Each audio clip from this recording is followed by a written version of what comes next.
Hello, my name is Mitchell Gaskins, and today I'd like to give a brief presentation about my research project entitled Higher Criticism and Interacting with the Bible as Literature. The Bible is a book. It's actually a composition of 66 books in the Protestant tradition, and that would lead many people to rightly suspect that it should be interpreted or handled as a book. But this is oftentimes not how it's treated. Why is this? I would like to argue that it is because of the advent of higher criticism, but not necessarily because of higher criticism's fault, but because of how Orthodox Christians have rejected anything that looks like higher criticism ever since it came about. And this is because higher criticism is the Enlightenment mode of Bible interpretation that is built on secular assumptions that oftentimes contradict the philosophical framework on which the Christian religion was formulated and propagated throughout the early centuries of the Christian church.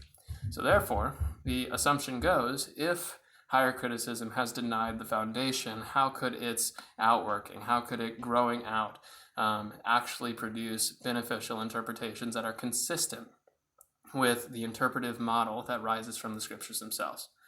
So that's a good question. So I would like to explore three distinct paths of higher criticism, three disciplines, starting with source criticism, moving to redaction criticism, and then analyzing form criticism, to show how each of these things, though rejecting key basis doctrines of Christianity, actually do help us to interpret the Bible more like a book.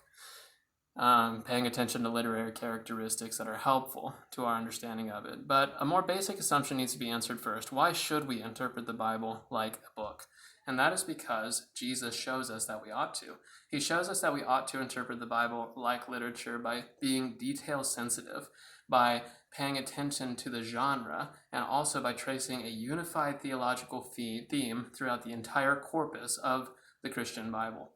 And therefore, because Jesus interacts with the Bible this way, we should assume that higher criticism, when it helps us to interpret the Bible consistently with these principles, that it actually does have some good that we as Orthodox Christians can glean from it. Therefore, instead of throwing out the baby with the bathwater, we ought to take the gleanings that we can from higher criticism and apply them through an Orthodox filter, such that we can interpret the Bible more consistently with how Jesus said that we should. And therefore, I concluded through my research that higher criticism, far from being an enemy to the Orthodox cause, is actually a great help, mainly because it spurs on discoveries that Orthodox Christians can sometimes overlook because they're hesitant to treat the Bible like a book. Thank you, and I hope you enjoy my research project.